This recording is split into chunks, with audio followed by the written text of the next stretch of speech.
मी advocate Ganesh Tukaram Jugdhar, शेतकरी संघटना अध्यक्ष आटपाडी. ही आजची पत्रकार परिषद याच्यासाठी आहे की बैलगाडी शर्यत स्पर्धा आयोजित केलेली आहे आणि ही स्पर्धा आवळाई या ठिकाणी होणार आहे. याच्यासाठी जी काही परमिशन शासनाकडून लागते ती आम्ही परमिशन घेतलेली आहे. रिस्तर परमिशन घेऊन ही शर्यती आहे आणि ही शर्यत 1 दिवसाची आहे आणि ही दुसरा बैल साठी शर्यत आहे आणि ह्या शर्यतीत प्रथम क्रमांकाचं बक्षीस जे आहे ते 71,000 रुपयेचं आहे. दुसरं बक्षीस आहे ते 41,000चं आहे आणि तिसरं बक्षीस आहे ते तृतीय क्रमांक 25,000 रुपयेचं आहे. चतुर्थ क्रमांकाचं बक्षीस आहे ते 15,000 रुपयेचं आहे आणि पंचक्रमांकाचं बक्षीस आहे ते 10,000 रुपयेचं. 6व्या क्रमांकाचं बक्षीस आहे ते 7,000 रुपयेचं आणि 7व्या क्रमांकाचं बक्षीस आहे ते 5,000 रुपयेचं.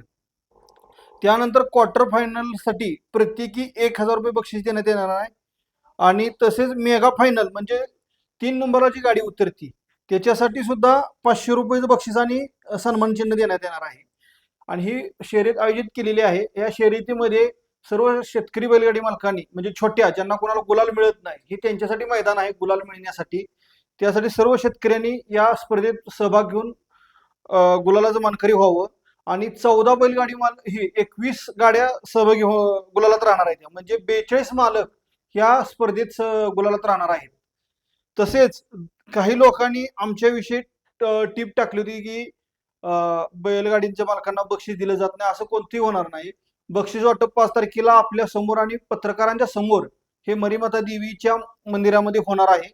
त्यासाठी सर्व बैलगाडी मालकांना कोणतेही बक्षीस मिळालं नाही असं काही होणार नाहीये.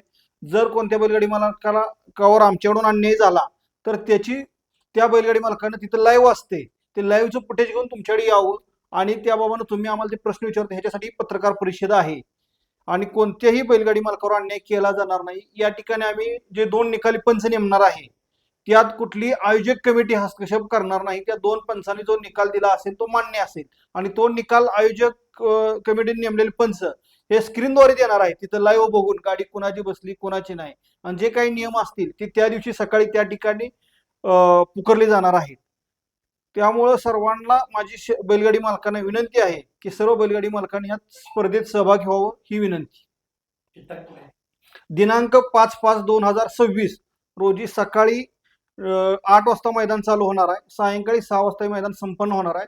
या मैदानामध्ये त्या ठिकाणी मंडळ अधिकारी शासनाने नेमलेले आहेत. त्यांचं नाव आहे शशिकांत जाधव आणि आटपाडी पोलीस निरीक्षकचे PSI असणारे अधिकारी असणार आहेत. तसेच जनावरांचे डॉक्टर उपस्थित असणार आहेत. तसेच ॲम्ब्युलन्सची व्यवस्था केलेली आहे. पब्लिकांसाठी प्रेक्षक जे येणार आहेत त्यांच्यासाठी सुद्धा ॲम्ब्युलन्सची उपलब्ध आहे. काय अपघात झालास जनावर डॉक्टरांची ॲम्ब्युलन्स उपलब्ध आहे. त्यामुळे कोणतेही अपघात होणार नाही असे प्रेक्षकांनी आपली आपली जीवावर शर्यत बघायची आहे आणि अपघात होणार नाही याची सुद्धा आम्ही आयोजक कमिटी काळजी घेणार आहे. मैदान कुठलं म्हणतो?